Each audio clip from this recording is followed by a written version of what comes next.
Hello everyone. Today we are going to discuss about Erlenmeyer lactone synthesis. അപ്പം ഇതിനു വേണ്ടി നമുക്ക് വേണ്ട രണ്ട് കാര്യങ്ങളാണ് ഹിപ്പ്യൂറിക് ആസിഡ് ആൻഡ് ബെൻസാൽഡിഹൈഡ്. ബെൻസാൽഡിഹൈഡ് എല്ലാവർക്കും അറിയാം, C6H5CHO. എന്താണ് ഹിപ്പ്യൂറിക് ആസിഡ്? ഹിപ്പ്യൂറിക് ആസിഡ് എന്ന് പറയുമ്പോൾ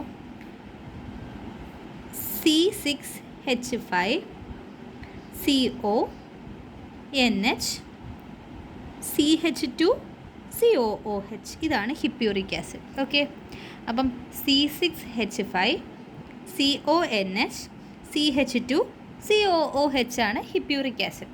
നമ്മളിതിനെ സോഡിയം അസറ്റേറ്റും അസറ്റിക് അൻഹൈഡ്രൈഡ് ട്രീറ്റ് ചെയ്യും. ദാറ്റ് CH3CO2O CH3COONA ഇവരൊരു ട്രീറ്റ് ചെയ്യുമ്പോഴാണ് നമുക്ക് എന്തോന്ന് കിട്ടുന്നത്?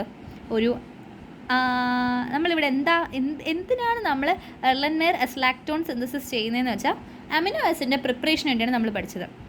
അപ്പം ഹിപ്പ്യൂറിക് ആസിഡും ബെൻസാൽഡിഹൈഡും. എന്താണ് ഹിപ്പ്യൂറിക് ആസിഡ്? C6H5CONH CH2COOH അതുപോലെ തന്നെ ബെൻസാൽഡിഹൈഡും നമ്മൾ അസറ്റിക് അൻഹൈഡ്രൈഡും സോഡിയം അസറ്റേറ്റിൻ്റെയും പ്രസൻസിൽ ട്രീറ്റ് ചെയ്യുമ്പോൾ നമുക്കൊരു സംഭവം കിട്ടും. അതിൻ്റെ പേരാണ് അസ്ലാക്ടോൺ. അത് നമുക്ക് എങ്ങനെ കിട്ടുന്നതെന്ന് നോക്കാം. അപ്പോൾ നമ്മൾ ആദ്യം ബെൻസാൽഡിഹൈഡും ഹിപ്പ്യൂറിക് ആസിഡായിട്ട് ട്രീറ്റ് ചെയ്തപ്പോൾ നമുക്ക് ഇങ്ങനൊരു സംഭവം കിട്ടി. ഇവിടെ നമ്മൾ വാട്ടറാണ് റിമൂവ് ചെയ്തത്. അപ്പോൾ നമുക്ക് ഇങ്ങനൊരു സംഭവം കിട്ടി.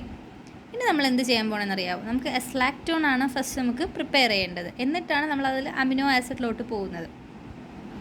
പ്രോട്ടോൺ അബ്സ്ട്രാക്ഷനാണ് അടുത്ത സ്റ്റെപ്പിൽ നടക്കുന്നത്. അപ്പം പ്രോട്ടോൺ അബ്സ്ട്രാക്ഷനിൽ എന്ത് സംഭവിക്കുമെന്ന് അറിയാമോ?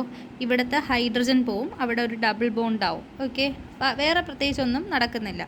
അടുത്ത സ്റ്റെപ്പിൽ നടക്കുന്നത് എന്താണെന്നറിയാമോ? ഇതിൽ നിന്ന് ഈ ഓയും